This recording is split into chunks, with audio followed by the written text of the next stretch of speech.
Bom dia, boa tarde, boa noite. Pessoal, a gente está dando continuidade ao nosso curso de História e Historiografia da Educação e hoje a gente tem o privilégio de receber a professora Sônia Lopes, da UFRJ.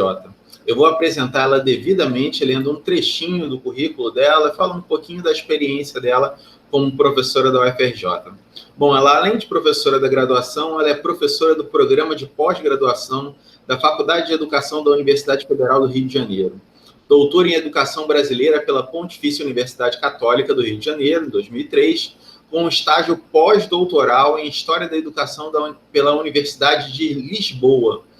Mestre em História pela Universidade do Estado do Rio de Janeiro, bacharel e licenciada em História pela Universidade Federal do Rio de Janeiro. É pesquisadora e atual vice-coordenadora dos estudos de pós-graduação dos estudos e documentação, educação e sociedade, PROEDES. Atua no campo de História da Educação e desenvolve pesquisas sobre formação de professores, História da profissão docente, História das instituições educacionais, tendo publicado vários livros, muitos artigos sobre a temática. Eu tenho prazer hoje de trazer aquela que foi minha orientadora de mestrado e doutorado para falar um pouquinho para vocês sobre a metodologia de história oral.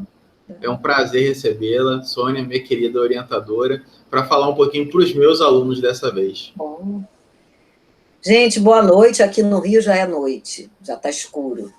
Final de tarde, boa noite. É um prazer eu estar aqui conversando com o Fábio, porque Fábio foi... Agora, eu até pensei, não, Fábio, mestrado, doutorado, não só doutorado, mas é mesmo, mestrado e doutorado, ele fez os dois comigo.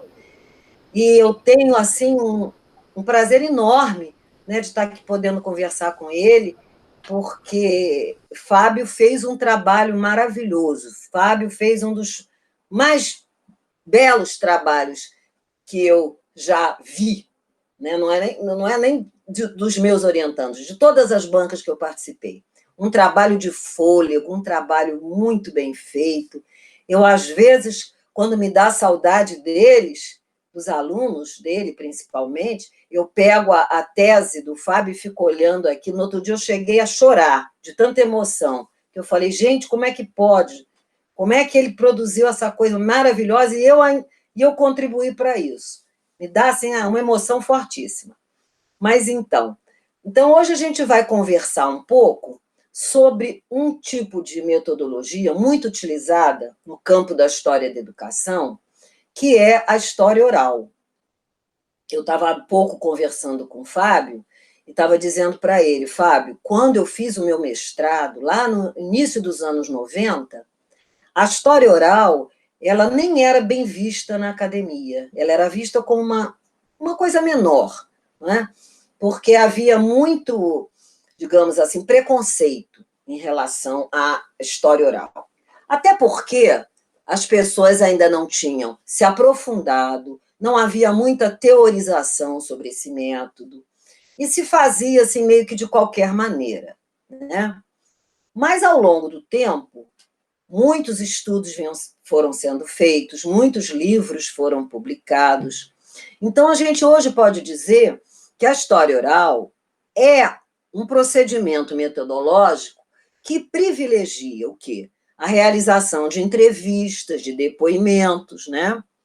E se inscreve como uma metodologia do tipo qualitativo, tá? É uma metodologia qualitativa. E a história oral, ela tem inúmeras potencialidades, tem inúmeras possibilidades, como também tem alguns limites. Então, o que eu vou falar hoje aqui para vocês é um pouco dessas potencialidades e desses limites. Quer dizer, o que é muito bom na história oral, aonde ela ajuda, né, o pesquisador, e que cuidados, que cautela que esse pesquisador precisa ter, porque há limites e têm que ser respeitados. Então, por exemplo, geralmente, quando se pesquisa documento escrito, em geral, ou notícia de jornal, porque vocês sabem que hoje é uma variedade enorme de fontes, né? Antigamente, muito antigamente, o historiador tinha que recorrer àquelas fontes mais tradicionais, aquilo que está nos acervos, nos arquivos, documentos textuais, né? A fotografia, o vídeo, o filme, a pintura, não eram consideradas fontes fidedignas, né? A história oral, muito menos. Hoje, não. Hoje nós sabemos que as fontes são múltiplas, né? Tudo pode valer como fonte. Então, quando se trabalha só com documentos escritos, digamos assim, muitas vezes a gente passa a generalizar as coisas, porque certas emoções, certas situações de conflito, certa subjetividade não está posta ali naquele documento, né? Todo mundo sabe que o documento não é a expressão da verdade, né? Há muito tempo que já se fala nisso. A verdade histórica, a verdade, ela não existe. O que existe são versões, interpretações sobre um fato que aconteceu e que não tem como voltar, né? Aquele fato aconteceu, ficou lá no passado e você não tem, né, como recuperar na sua integralidade que, de fato, aquilo se deu daquela maneira, né? O que nós temos são olhares, visões, interpretações sobre esse fato. Bom, quando a gente consulta um arquivo documental, textual, a gente tem um documento oficial, né? Mas a gente tem que também criticar esse documento. Esse documento não é a expressão da verdade. Ah, não, porque ele está lá no arquivo nacional, aquilo ali é verdade. Não. Todo documento é fruto de sua época. Ele foi escrito num determinado tempo, num determinado contexto, né, por uma pessoa, ou por um grupo de pessoas que muitas vezes querem perenizar aquele fato, não é? Então, a gente tem que fazer a crítica do documento, não é só a crítica externa, não. Ah, esse papel, esse tipo de tinta, então esse documento realmente é verídico, porque é de época. Não, não é só isso, não. É a parte textual mesmo, o teor do texto. Em que condições esse documento foi produzido? Quem produziu? Em que momento histórico? Né? Que interesses havia por trás da produção desse documento? Então, todo documento, como diz o Jacques Le Goff, é um monumento.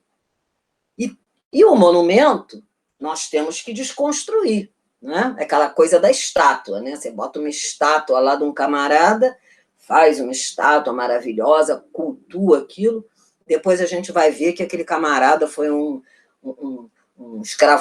escravocrata, como essa discussão recente aí que houve na Inglaterra, né? Aí derruba a estátua. Então, gente, o monumento ele tem que ser desconstruído. Quer dizer, por que foi construído aquele monumento e não outro? Por que aquela pessoa foi eleita para ser monumentalizada e não outra? Né? Por que esse texto aqui é tido como verdade e o outro não? A gente tem que fazer essa crítica sempre. Então, quando a gente trabalha só com documento escrito, nós tendemos a generalizar os fatos e a história oral vai nos ajudar um pouco a ver o que tem por trás daquele fato. Então, eu gosto muito de falar das experiências que eu tive como pesquisadora, né? Essa eu vou dar um exemplo. É fato, quase que senso comum, que as normalistas do Instituto de Educação, não havia negros entre as normalistas do Instituto de Educação, só havia moças brancas de classe média. Isso é praticamente um consenso. Numa das entrevistas que eu fiz com uma senhorinha de 80 e tantos anos, que havia se formado no ano de 1937, ela me contou um caso que, de alguma forma, eu tive que reformular a minha hipótese. Ela falou, olha só, a grande maioria era assim, formada por moças brancas, de classe média, moradoras da Tijuca, dos arredores e tal. Mas eu tive algumas colegas negras. numa turma, sei lá, de 60, 70 formandos, havia meia dúzia de moças negras. Inclusive, uma delas morava numa favela, e ela, todo dia, para ir à escola, levava o uniforme dentro de uma sacola, porque quando chovia, o morro ficava todo enlameado, né? Então, ela descia, tadinha, de tamancos, né? Chegava lá embaixo, ela ia numa quitanda de uma pessoa conhecida dela, lavava os pés, mudava a roupa, botava o uniforme, botava a meia, o sapatinho para ir para a escola. Quando voltava, a mesma coisa. Para subir o morro, ela tirava o uniforme, botava o tamanquinho. Né? Quer dizer, então, tá bem que é uma moça entre muitas, mas é um caso que tem que ser estudado. A gente não pode generalizar e dizer que todas as normalistas eram brancas de classe média, moravam... Não, né? Isso na década de 30, porque na época que eu fui aluna do Instituto, já havia uma democratização maior, não como agora, não como depois aconteceu, mas já havia uma democratização. Eu tive colegas que moravam em casas de habitação coletiva, filhas de mãe solteira, né? Já havia esses casos. Mas, no passado, era mais raro, mas existiu. Então, a história oral aí, o que essa senhorinha me contou, já me levou a refletir, poxa, eu não posso afirmar isso. Eu tenho que fazer, tenho que abrir essa exceção, tenho que dizer assim, olha, havia moças muito pobres, negras, que moravam na favela, que chegavam lá ao Instituto de Educação, ou porque as professoras, ou porque eram bem inteligentes, porque havia um concurso de seleção dificílimo para entrar, né? Ou porque a professora, vendo aquela menina com grande potencial, se dedicou, preparou aquela menina e ela conseguiu superar todas as barreiras, mas é preciso que se diga, né? Então, quando a gente, às vezes, através de uma entrevista, tem informações contrárias àquela hipótese que a gente amarrou, né? Nós temos que rever a nossa hipótese, nós temos que flexibilizar, né? Não dá para afirmar como a gente vinha fazendo antes, né? Então, diante de uma situação como essa, Sônia, qual procedimento tomar? Você tem uma história que é, vamos dizer, cristalizada ou estabelecida de que, por exemplo, numa pesquisa como essa, não há alunas negras. Aí, de repente, você faz uma entrevista com uma aluna que viveu a época e ela diz que existe. Qual procedimento tomar diante de uma situação dessa? Na verdade, se houvesse possibilidade, eu deveria ter fotografado a turma, porque houve uma formatura, né? Então, ela não tinha o conjunto das alunas, ela tinha a foto dela, formada, né, de beca e tal, mas ela não tinha a foto da turma inteira, onde essas meninas deveriam aparecer. Mas se houvesse essa foto, seria interessante a gente fotografar, porque seria... Não que o documento tenha que comprovar, mas é bom a gente sempre cruzar fontes, né? É como a Ana Ivenik, nossa professora de metodologia, sempre dava aula e dizia, tem que haver a triangulação de fontes, ou seja, você tem que se apropriar de mais de uma ou duas fontes, né, para fazer, então, a triangulação. Você tem a fonte documental, o que os documentos dizem, né? Você vai... tem a entrevista, tem a notícia do jornal, e aí você já está com 3 tipos de fontes que você vai cotejar, né? Então, numa situação dessas, me restou falar, quando eu mencionei a entrevista da dona Marília, o nome dela era Marília Marques da Costa, da turma de 1937, eu tive que fazer abrir essa exceção de, apesar do senso comum, né, afirmar que as moças, as normalistas, eram todas egressas de classes médias, não? Uma das depoentes me afirmou e relatei o fato, né? O que mostra, inclusive, que aquele curso da década de 30, pelo currículo que eu examinei, era um curso extremamente preocupado em profissionalizar a normalista, a professoranda, no caso. Nem chamava normal, porque quando foi criado o curso no Instituto de Educação, pelo Anísio Teixeira, ele chamou de Escola de Professores, e era um curso em nível superior. Isso é uma coisa interessantíssima, porque o Manifesto dos Pioneiros de 1932, ele preconizava que todos os professores, independente do nível, do grau em que eles iriam atuar, deveriam ter curso superior. Olha, gente, 32. E a Lei de Diretrizes e Bases, que veio trazer essa novidade para a gente, é de 96. Só com a Lei de Diretrizes e Bases de 96, nos artigos 62 e 63, é que se diz que os professores devem ter o curso superior. Assim mesmo não obriga, dizem que é preferivelmente se formem em cursos superiores de pedagogia, ou, na época, chamavam-se cursos normais superiores, que hoje foram abolidos. Né? Houve até uma confusão na época, porque as faculdades de pedagogia já preparavam, já habilitavam para o magistério das séries iniciais e da educação infantil. Né?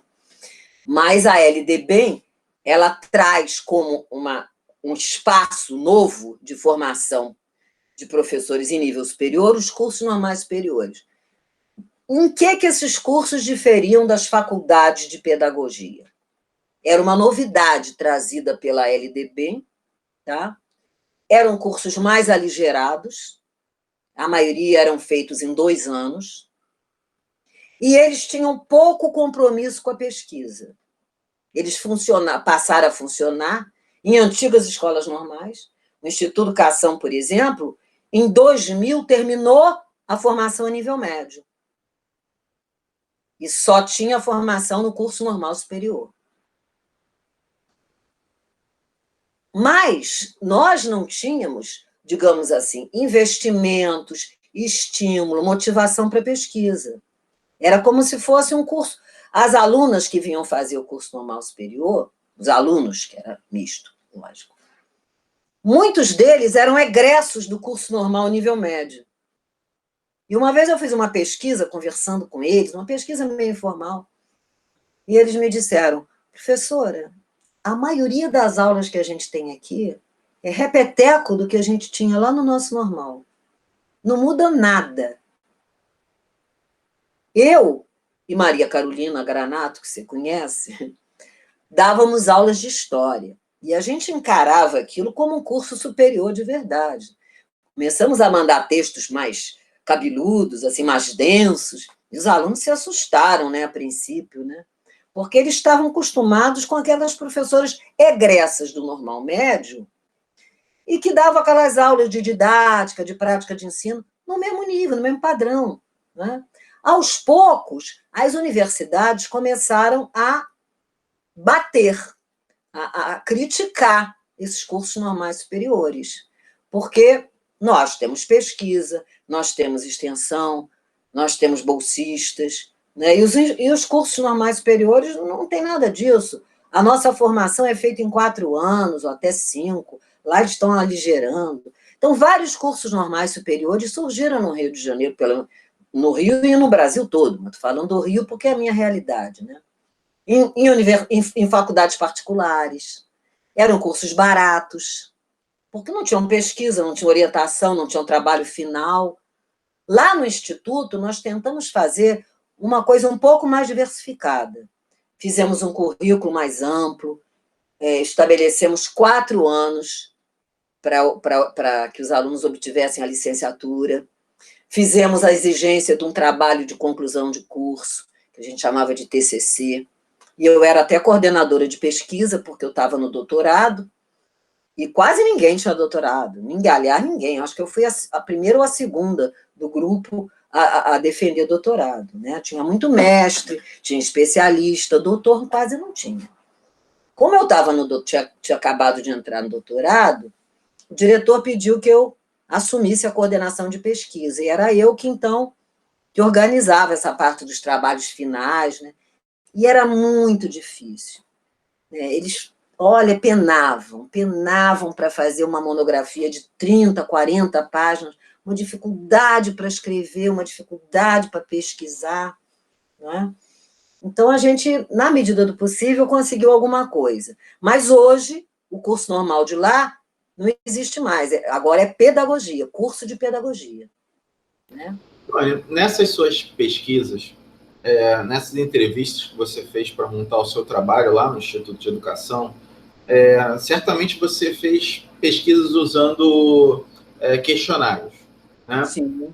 Nessa metodologia de história oral, você pode usar diferentes questionários. Qual você costuma usar e por que você costuma usar? Olha, eu gosto de fazer um questionário mais ou menos amarrado, né? Como a gente diz, uma entrevista semi-estruturada. Ela não é uma, vamos dizer assim, uma coisa fixa, não é? Ela pode flexibilizar, mas você tem que ir para a entrevista com alguns cuidados, né? Então, agora vamos falar dos cuidados. Você não pode ir para a entrevista sem dominar o assunto, o objeto de sua pesquisa. Isso aí é qualquer entrevista, gente, não é só em história, não. Não é só em história da educação, não é só em história. Até o jornalista, quando vai entrevistar alguém, ele tem que dominar minimamente o assunto. Senão vai ficar uma entrevista pobre, uma coisa, né? Então você tem que dominar o contexto, né? Você tem que ter o cuidado de estudar o período, de estudar aquele tema. E você já vai com as questões mais ou menos direcionadas de acordo com as hipóteses que você traçou. Agora, sabendo que essas hipóteses podem ser desmontadas, né? Porque quando você vai para a entrevista, em geral, você já consultou documentos escritos. No caso, eu já tinha consultado o histórico escolar de várias alunas da década de 30, já tinha consultado o arquivo do Anísio Teixeira e do Lourenço Filho, lá no CPDOC da Fundação Getúlio Vargas, quando ele cria o instituto, os discursos de criação, os currículos que ele bolou, que ele imaginou para aquele curso. Já tinha consultado uma revista chamada Arquivos do Instituto de Educação, que foram editadas na década de 30 pelo Lourenço Filho, e que relatavam como é que aquele curso foi pensado, foi estruturado, relatavam pesquisas feitas pelas professoras. E aí você vê que havia uma preocupação imensa do professor ser um pesquisador.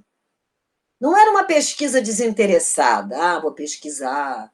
Não, era uma pesquisa, como dizia o Anísio, aplicada. A professora retirava o problema na sala de aula. Era concreto. Daí ela levava para o seu, não chamava orientador, mas era o chefe, digamos assim, da equipe, né? O coordenador da disciplina. E, sob a orientação dele, ela lia textos, né? E os textos, na época, vinham quase todos de fora, sobretudo dos Estados Unidos, que era Dewey, Kilpatrick, todos aqueles pensadores da escola nova norte-americanos, né, estadunidenses. E aí você, a partir daquela união, daquela articulação entre os textos teóricos e a empiria que ela observava na sala de aula, ela, então, realizava sua pesquisa e depois ela retornava à sala de aula com os resultados da pesquisa e relatava isso nessa revista, né, nesse arquivo. Então, eu já tinha lido tudo isso. Quando eu fui para as entrevistas, eu já dominava o tema e já tinha lido bastante sobre isso. Aí você chega nas entrevistas com essas informações e vai produzindo uma outra, vamos dizer assim, você passa a ter um outro olhar sobre o problema. Porque muitas vezes a entrevista corrobora tudo aquilo que você examinou, tudo aquilo que você está pensando. Às vezes não. E você tem que ter a humildade acadêmica de refazer os seus pontos de vista, as suas hipóteses, muitas vezes partir do zero. Eu lembro muito das aulas da Zaya Brandão, lá na PUC, que ela fez um trabalho maravilhoso sobre o Pascoal Leme, que era o único dentre os signatários do manifesto que era comunista. marxista declarado, era do Partido Comunista. Os outros não, eram democratas, liberais, de várias tonalidades, né? Do mais liberal ao mais... E aí ela tinha uma hipótese muito fechada, dizendo que o Pascoal Leme foi segregado, foi calado, foi silenciado, porque a maioria dos pioneiros não concordaria com as posições político-ideológicas dele. E quando ela foi entrevistar, ele ainda era vivo, ele morreu em 97, ela defendeu a tese dela em 91, então ele ainda estava vivo e muito lúcido. Ele disse para ela, olha, apesar de eu ter essas minhas posições mais à esquerda, eu era respeitadíssimo, não havia isso. Nós tínhamos um ponto comum pelo qual lutávamos, que era uma escola pública de qualidade, obrigatória, laica. Esse era o ponto principal, né, que tornou-se, vamos dizer assim, a questão central da briga, do conflito entre os educadores da Escola Nova e os educadores católicos, que muitas vezes até se apropriavam do paradigma da Escola Nova, né? Centralidade no aluno, excursões, trabalhos em grupo. Aquelas questões metodológicas, didáticas, eles assumiam, eles aceitavam. Mas quando chegava na questão da laicidade, era o grande problema, né, entre os educadores da Escola Nova e os católicos. E ainda havia aquela outra falange, digamos assim, que eram os autoritários, né, que faziam parte do governo Vargas, o Capanema, aqueles ministros, né, que queriam um projeto educacional mais autoritário e que acabaram entrando em conflito. O fato é que esse projeto do Anísio Teixeira não durou nem 10 anos. A escola de professores se inicia em 32, em 39 ela termina, que é, vamos dizer assim, um recorte cronológico da minha tese, 32 a 39. Bom, então, a história oral me possibilitou falar,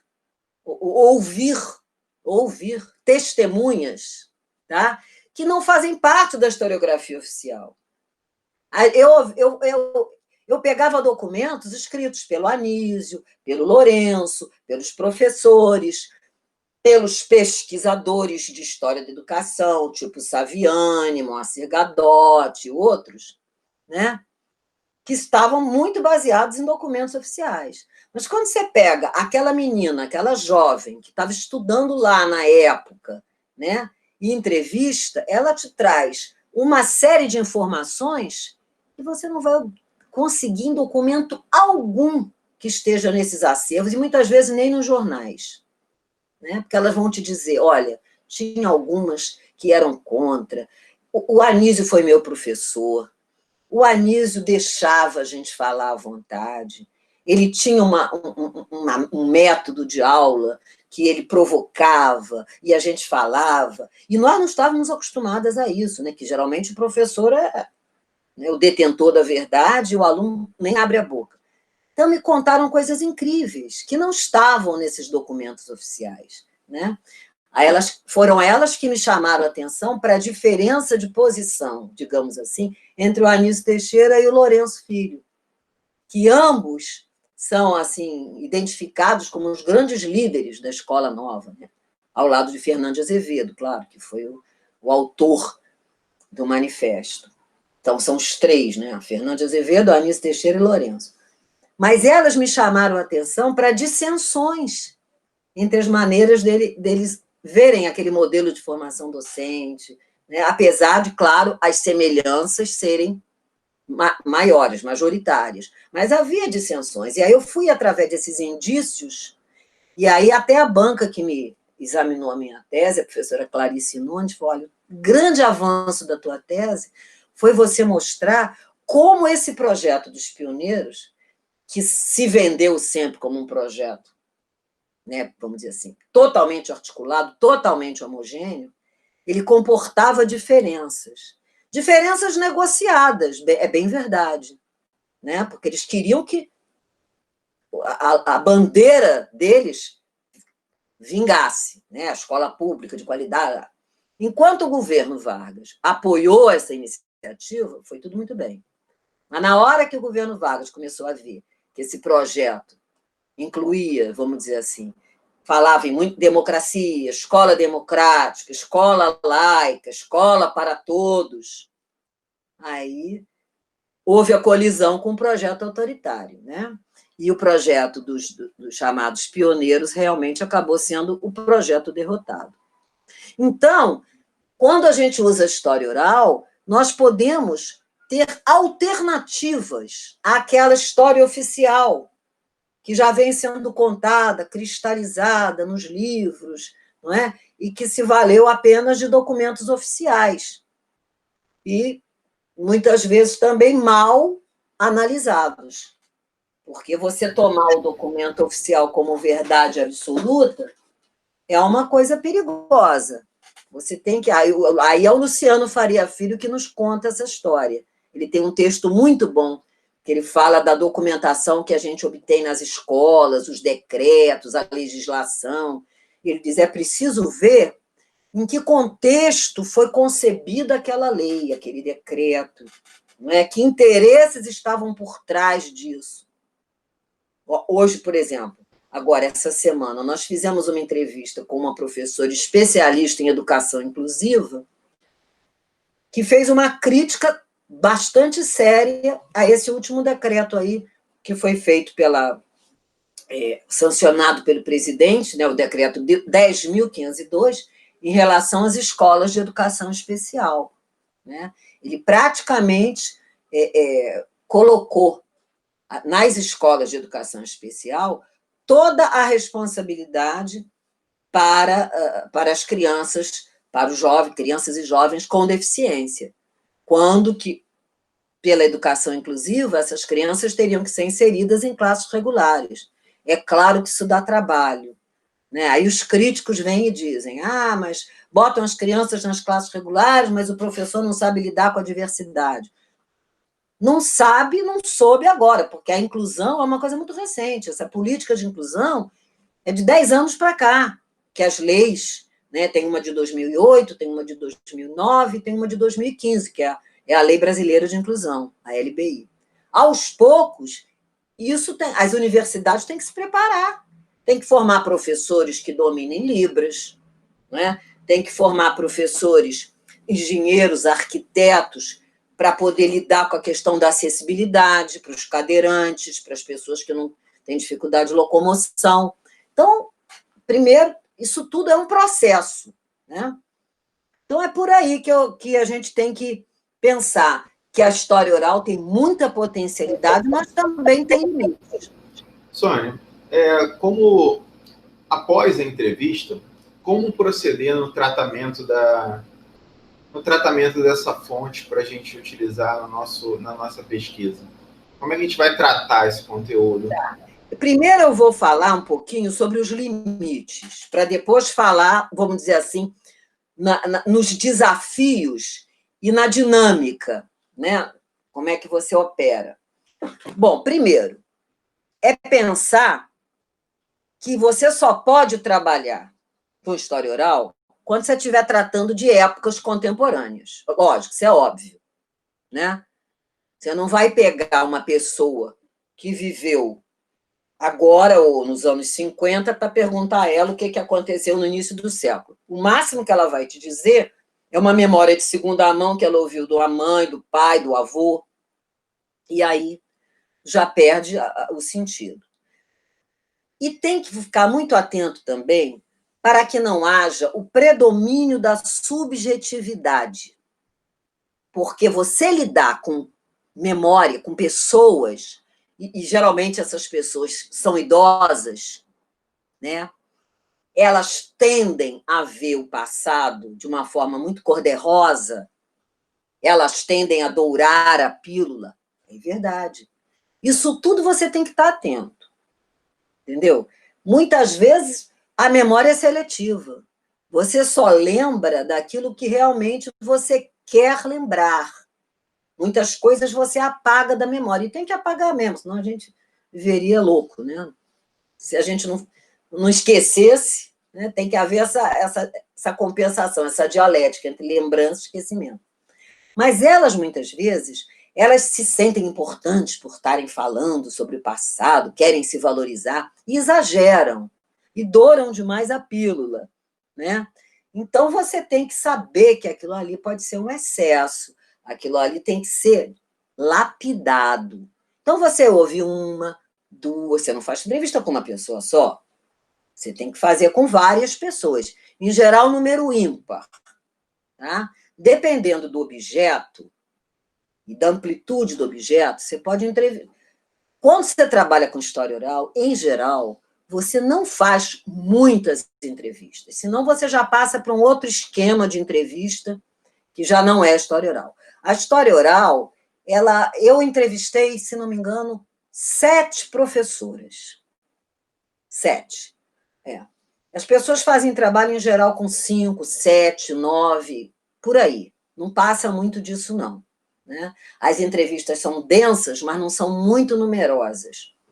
Então, você tem que saber que é preciso também pensar na mediação de quem transcreve a entrevista. Se você vai transcrever a entrevista, ou pede a um bolsista seu que transcreva, você tem que orientar, olha, você vai transcrever a entrevista ipsilítere. Você não pode omitir nada. Não adianta você querer. Depois, você pode até fazer uma edição.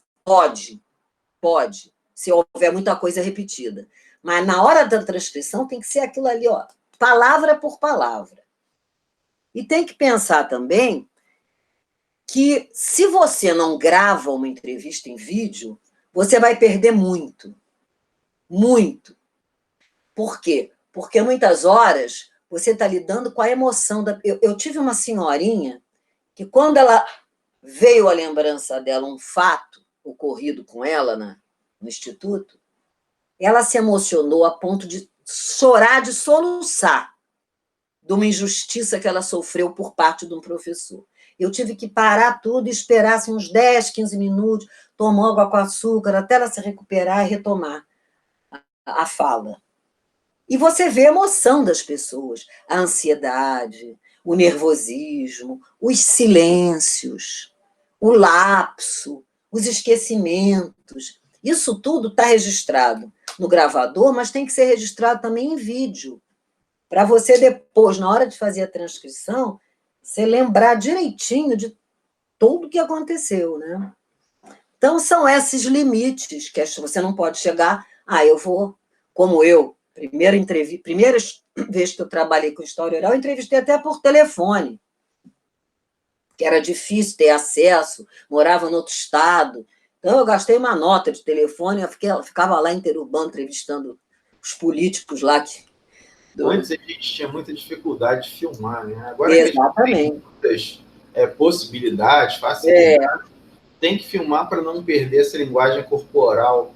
Exato, a postura. Você lembra, né, quando você entrevistou as suas professoras lá, do Carmela Dutra, e o professor, como é o nome dele? Rubem, né? Duílio. Duílio. Né? A postura, a maneira de falar, sabe? Isso tudo tá em jogo. O pesquisador tem que estar atento. Por isso que ele não pode ir sozinho. Você até ia sozinho, né? Mas quando eu fiz as minhas entrevistas, eu ia sempre com uma menina, com uma bolsista, com uma aluna. Patrícia fez muita entrevista comigo, já num outro momento, né? Mas mesmo na época do Instituto, Fernando era meu bolsista, e a gente ia fazer entrevista, e outras. Então, uma gravava, outra botava o gravador, perguntava se podia gravar, e que tem toda um protocolo para fazer também uma entrevista, que eu vou falar daqui a pouco. Então, um filma, bota o gravador, a outra, entendeu? Não pode, a pessoa sozinha não dá conta de ver se o negócio está... eu gravava ainda com aqueles gravadores de fita. A fita acabava, tinha que virar, entendeu? Então, era bem complicado. Então, é isso. Agora, é preciso... Tem alguns desafios também que são de ordem metodológica. Por exemplo, é muito diferente você fazer uma história oral militante de uma história oral acadêmica. Se você é de esquerda, totalmente de esquerda, assim, e vai fazer uma entrevista, você não pode deixar passar, entendeu? O teu conjunto de crenças, da sua ideologia, porque senão você vai contaminar a entrevista, entendeu? Então, esses militantes que querem provar por A mais B, que é assim, um assado, ou então se é de direita, eu estou falando de esquerda, um exemplo, pode ser de direita, né? Não pode. Se ali tem que se abster, você tem que deixar a pessoa falar, ouvir, senão você não está fazendo uma história oral acadêmica, você está fazendo uma história oral militante. Isso aí é um impedimento, vamos dizer assim, está enviesado, né? Como o pessoal costuma dizer, metodologicamente. Você tem que ter um certo distanciamento. Você não pode entrar num grau de amizade, intimidade com o teu entrevistado. Claro que depois você pode até se tornar amiga, mas no primeiro momento você tem que ter um distanciamento. Entendeu? Eu tinha uma aluna que foi fazer uma entrevista e chegou assim num nível de intimidade que no relatório ela colocava assim, aí ela me ofereceu o jantar saborosíssimo, a sobremesa foi um pavê, não sei de que, papá. Falei, gente, isso não tem a menor importância. Eu acho que o entrevistado, até educadamente, pode te oferecer um café, um copo d'água, né? Isso é normal. Ou pode até te convidar para um lanche depois, mas não é para você ficar botando no relatório. Eu tinha uma... Sabe que esse foi o primeiro esporro que eu tomei fazendo história oral, né? Com a Tânia, lá na Fiocruz. Uhum. E aí eu era o estagiário que trocava a fita de posição. Então ela começou a falar, o entrevistado começou a falar e tal, e de repente eu intrometi, e aí comecei a conduzir o pensamento da entrevistada. E aí ela, na hora, ela só falou, não, deixa que eu continue e tal, mas depois ela desceu o cacete. E a minha orientanda também fez a mesma coisa esse ano, e eu já falei com ela. Isso são os procedimentos de quem está começando, né? São erros que a gente não pode cometer. Olha, eu tinha uma senhorinha que ela preparava lanches assim fantásticos. Depois que acabava a entrevista, ela me conduzia a uma saleta. Ela punha tudo de melhor que ela tinha, louça, copos de cristal, mandava fazer tortas, pãezinhos de queijo e suco. Era uma loucura. Depois que eu fui lá umas 3 vezes, porque você não vai uma vez só, né? Até porque você tem que voltar, a pessoa às vezes se lembra, ela mesmo te dá um toque, eu me lembrei de algumas coisas, você pode vir aqui e tal. E eu fui lá algumas vezes. Depois que eu fiz a entrevista, ela ficou triste comigo, porque eu não queria ir mais lá, lanchar com ela, olha. Como eu ia, já era um dia da semana que eu tinha a tarde livre, então eu ia sempre, acho que era terça-feira, na casa dela. Quando acabou, que eu editei, fiz tudo, né? E aí coloquei para ela ver, né? Isso é um outro momento que a gente tem que falar também. Ela sentiu que estava acabando, ela falou, mas você não vai vir mais aqui, não? Mas eu preparei aí me ligava, eu preparei um lanche hoje para você, não vem? Uma vez ou outra até eu ainda andei indo, mas não podia, né, ficar. Porque elas são pessoas de idade, são carentes, então cria esses laços, às vezes, de dependência, e elas às vezes ficam até chateadas, entendeu? Porque você deixou de ir. Pois é, já obteve as informações agora. Não, você está trabalhando, você não está, né? Não é uma social. Às vezes até você fica amiga, mas não é assim. Mas não então, pode acontecer antes da entrevista, né? Tem que ser depois. Você tem que ter esses cuidados. O primeiro cuidado é a habilidade no primeiro contato. Quando você faz o contato e pede a entrevista, você tem que ser extremamente cuidadoso, porque geralmente se trata de pessoas idosas. Você tem que conhecer um pouco da personalidade, dos hábitos da pessoa, porque geralmente você acha essas pessoas assim, um indica o outro, né? Então você procura estudar. A primeira pessoa que eu entrevistei era a mãe de uma amiga minha, que eu tinha muita intimidade com a minha amiga, mas com a mãe dela eu conhecia assim só de vista. Mas eu procurei saber qual é o melhor horário para ela me receber, quanto tempo ela aguentava ficar sendo entrevistada. Ela tinha, não é? Uma senhora, ela tinha na época já 90 anos, morreu logo em seguida. Então eu procurei saber se ela poderia ficar 1 hora, 2, sei lá, né? Deixar as pessoas à vontade, onde ela preferia. Geralmente, elas preferem que a gente vá à casa delas, né? Então, ir à casa delas, no horário que elas determinavam, né? Todos esses protocolos, você tem que tomar cuidado, né? Você tem que ter neutralidade. Neutralidade é outro ponto importante. Neutralidade para não conduzir a pessoa a dizer o que você quer que ela diga. Que essa é a ansiedade do pesquisador. Ele já tem uma hipótese, ele quer comprovar aquela hipótese. Então, ele tem aquela tendência de direcionar, né? E eu me lembro que, nas primeiras vezes, eu cometi vários equívocos, né? Eu queria provar por A mais B que, sei lá, Anísio Teixeira era desconhecido. Ficou muito tempo desconhecido e ninguém conhecia. Aí ela disse assim, mas Anísio Teixeira era meu professor, ele dava aula para gente. Ele era baixinho, ela descreveu ele, nunca me esqueço, baixinho, nervosinho, frenético, agitado, né? A aula dele era uma agitação só. É claro que ele deve ter dado poucas aulas, porque ele era diretor da instrução pública, deve ter ido lá até a convite do Lourenço Filho, dar uma palestra, deu uma ou outra aula, embora eu tivesse visto diário, Filosofia da Educação com o nome dele, chamada, eu vi. Eu peguei esse material. Mas não deve ter sido... Ele botava naturalmente outros para dar aula, porque devia ter outras coisas também para fazer. Outra coisa também que o pesquisador deve evitar é a ansiedade de falar demais. Porque isso é um hábito que até jornalista tem, você já viu? Às vezes tem jornalistas que falam mais que o entrevistado, não deixa o entrevistado falar. Você tem que ter aquilo que Bourdieu chama a boa escuta, né? Pierre Bourdieu tem um texto muito bom chamado A Entrevista. Já tem em português. Na época que eu li, só tinha em francês. Era um texto que estava naquele livro A Miséria do Mundo. É um livro grosso de Bourdieu, onde ele relata o passo a passo. Se bem que Bourdieu ele trabalha na perspectiva da sociologia, mas é o que ele dizia, o entrevistador ele tem que cultivar a escuta, tem que deixar a pessoa falar. Se a pessoa fala devagar, ela tem que ter o tempo dela para lembrar, entendeu? Muitas vezes ela esquece, aí lá na frente ela diz, você me perguntou isso, agora eu estou lembrando. Aí você tem que ter aquela paciência de recuar, voltar à pergunta, né? Aí pega a gravação, começa de novo, isso tudo dá uma mão de obra danada.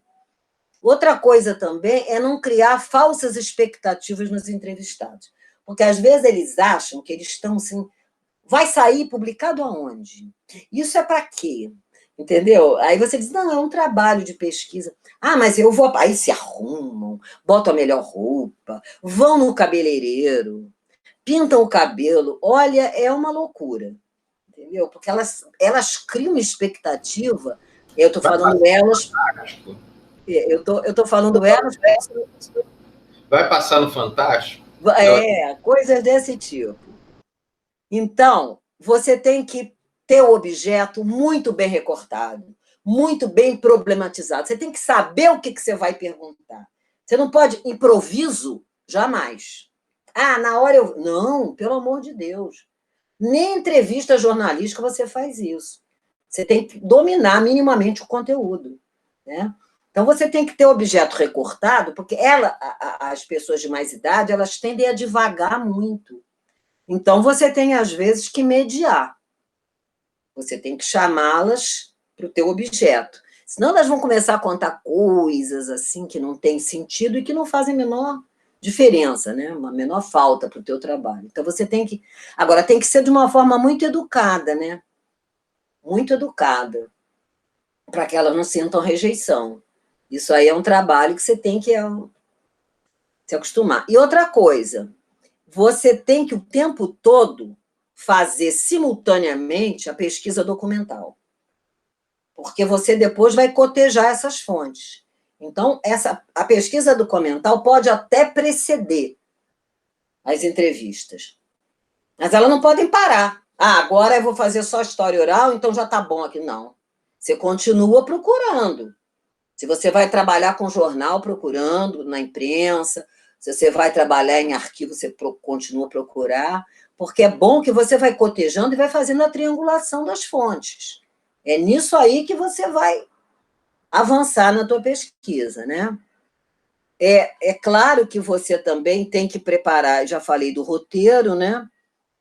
Sim, já falei do número de entrevistados. Assim, começar pelas pessoas mais idosas. Sempre preocupado assim, essa pessoa, qual é a mais idosa? 90 anos, poxa. 90 anos. Essa minha pesquisa pode durar 2, 3 anos. Ao cabo desse período aí, essa pessoa pode vir a falecer. Então, vamos começar pelas mais idosas. Esse foi um critério que eu usei. Essa mãe dessa minha amiga tinha 90 anos. Foi a primeira que eu entrevistei. Era da turma de 1900, era da primeira turma, de 34. Foi a primeira que eu entrevistei. E foi uma entrevista maravilhosa, riquíssima. Eu tenho tudo isso, né? Depois, você realiza as entrevistas, né? Evita sempre a presença de terceiros. Nunca você vai levar uma criança, um filho, e pede a pessoa também que ela não... Geralmente você fica num ambiente fechado, né? Não fica lá o marido passando para lá e para cá, pedindo cafezinho. Onde é que está meu não sei o quê? Não. Você tem que ficar ali concentrado, não só você como entrevistado. Isso é importante também. Depois, você vai processar e analisar a entrevista. Como? Fazendo a transcrição. A primeira transcrição tem que ser, como eu disse, ipsiliter. Até os suspiros. Entendeu? Tudo. Depois, você, munido daquela transcrição, vamos dizer assim, grosso modo, né, aquela pedra bruta, você pode, sim, ir lapidando. Por quê? Porque, às vezes, elas repetem muito, voltam à mesma questão, falam as coisas um monte de vezes, até por causa da idade. E não tem necessidade de você ficar repetindo, repetindo, repetindo. Você pode até dizer, comentar, que ela repetiu várias vezes aquela informação, mas não é na transcrição mesmo, você não precisa ficar falando aquilo tudo. Depois, você edita um pouco, edita que eu digo é assim, tirando as repetições, você pode tirar também os vícios de fala, né? Porque a gente falando tem muitos vícios. Né? Né? Entendeu? Compreendeu? Tá entendendo? Isso fala toda hora. Não tem necessidade de você botar. Você bota na primeira. Depois, na edição, você dá uma enxugada. E aí, você tem a obrigação de enviar ao entrevistado essa entrevista devidamente transcrita e editada. E perguntar se ele concorda. Né? Às vezes, a pessoa tinha uma que era muito idosa e já estava assim um pouquinho, já estava no início de Alzheimer, que tinha uma filha que sempre ficava nas entrevistas. Não falava nada, ficava sentada numa poltroninha, mas ficava presente.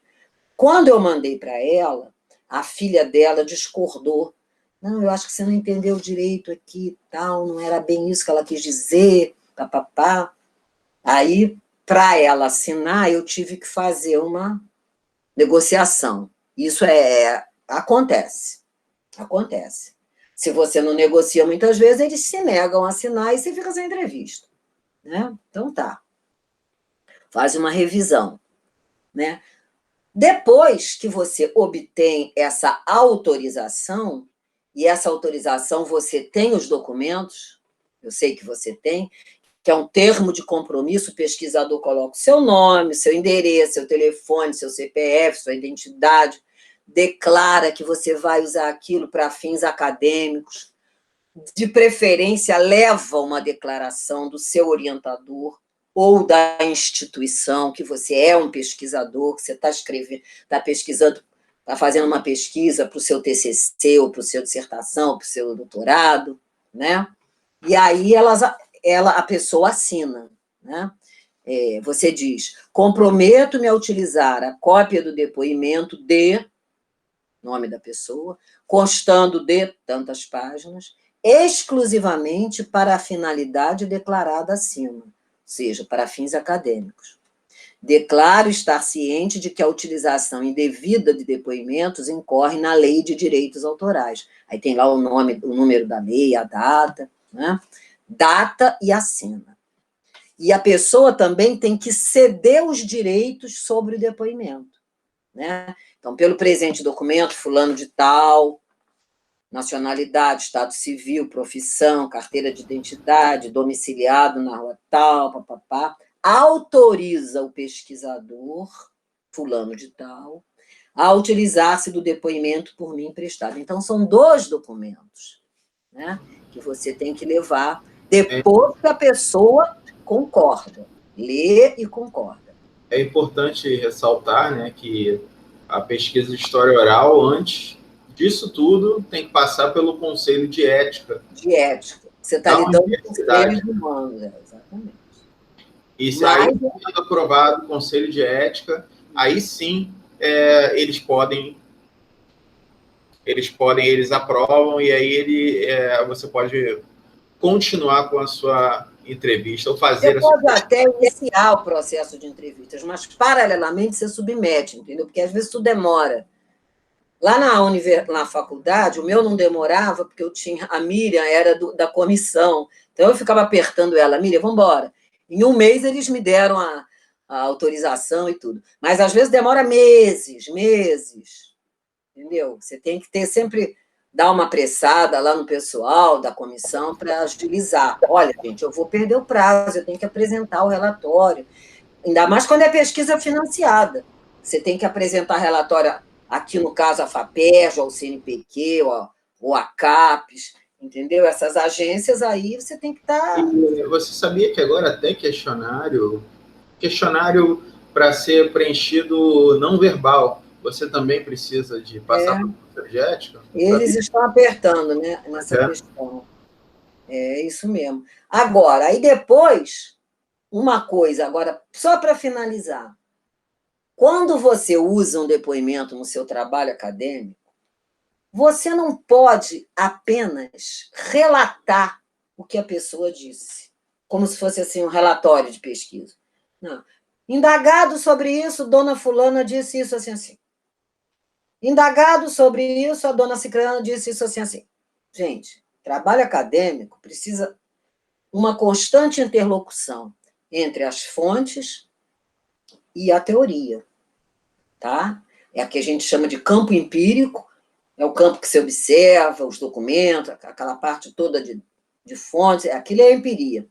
E a teoria é tudo que você leu, sabe? Sobre história oral, sobre memória, né? Porque você trabalhar com história oral, você tem que ter essa leitura de memória em dia, porque você está trabalhando com a memória das pessoas. Uma memória que muitas vezes é controlada, muitas vezes ela entra em disputa com outras, muitas vezes ela é selecionada, muitas vezes ela é omitida. Então, todas essas questões estão postas aí, né? E você, na hora que você vai colocar os depoimentos, você tem que analisá-los, interpretá-los à luz daquele arsenal teórico que você já tem que ter lido antes, né? Aliás, você já vai para as entrevistas já com essa literatura em dia. Aí você faz a interpretação, né? Isso é o mais difícil de um trabalho acadêmico. Realmente, às vezes, até o aluno de doutorado, que já tem mais autonomia, né, porque já pesquisou, já fez o mestrado, já tem outras pesquisas anteriores, ainda assim, ele, às vezes, tropeça nisso. É difícil. É o pulo do gato, né? É você juntar, é você fazer conversar, dialogar teoria e prática. Mas, se não, eu já peguei muitas teses de doutorado em bancas que as pessoas se limitavam a descrever o depoimento. Descrever. Mas e aí? Né? À luz da teoria que você deve ter estudado, o que ela quis dizer com isso? E o gestual dela? Né? E os lapsos de memória? E os esquecimentos? E a emoção? Isso tudo você tem que analisar e você tem que trazer ali no texto, né? Para a pessoa entender realmente o teu trabalho, senão fica um trabalho pobre, fica aquele trabalho assim descritivo, sabe, só. Você tem que articular o tempo todo conjuntura, ou seja, o que está acontecendo no contexto da época, né? As fontes, a tua documentação. Quando eu falo em documento, eu estou falando de qualquer tipo de documento, notícia de jornal, revista, pinturas, telas, charges, músicas, né? Depoimentos orais, documento de arquivo, tudo. Documentos escolares, tudo. Mas você tem que articular tudo isso à teoria, senão fica muito pobre, né? Eu sei que os trabalhos acadêmicos iniciais, os primeiros trabalhos, quem está fazendo uma graduação está vendo pesquisa talvez pela primeira vez. Então, não se pode exigir dessa pessoa esse diálogo, né? A gente releva. Mas, para trabalhos acadêmicos mais densos, como uma dissertação de mestrado, uma tese de doutorado, aí você tem que fazer, sim, essa articulação, senão fica muito pobre, muito pobre. E agora eu queria só sugerir algumas leituras que eu acho importantes para vocês terem uma boa ideia do que é a história oral e de como usar a história oral, né? Tem um livro da Verena Albert, que se chama Manual de História Oral. Ele foi publicado pela Fundação Getúlio Vargas, e ele dá o passo a passo. Inclusive, esses documentos, ela tem até modelos desses documentos. Você pode tirar de lá os modelos. Tem um livro que eu gosto muito dele, que estava até aqui ontem. Deixa eu ver onde é que eu botei. Aqui. História Oral. Memória, Tempo e Identidades. Esse livro é da Autêntica, da Delgado. Lucília de Almeida Neves Delgado. É muito interessante, porque ele pega assim, os grandes clássicos de história oral, de memória, de identidade, ela, né, a Lucília, e ela faz meio que uma síntese. Então, como primeira leitura, eu acho esse livro aqui importantíssimo. Tá? Tem o clássico Usos e Abusos da História Oral, que é uma coletânea de textos sobre memória, história oral, excelente, excelente. Também da Fundação Getúlio Vargas. Porque a Fundação Getúlio Vargas foi quem iniciou esse trabalho com depoimentos e história oral, já desde a década de 70, né? Tem essa tradição. E tem um outro também muito interessante, que é um livro que tem um texto do Pierre Jutard, Desafios à História Oral no século XXI. É um texto que está dentro de um outro livro chamado História Oral, Desafios para o século XXI, que é da Marieta Ferreira, da Tânia Fernandes, que foi tua professora, e da Verena Albert. Chama-se História Oral, Desafios para o século XXI.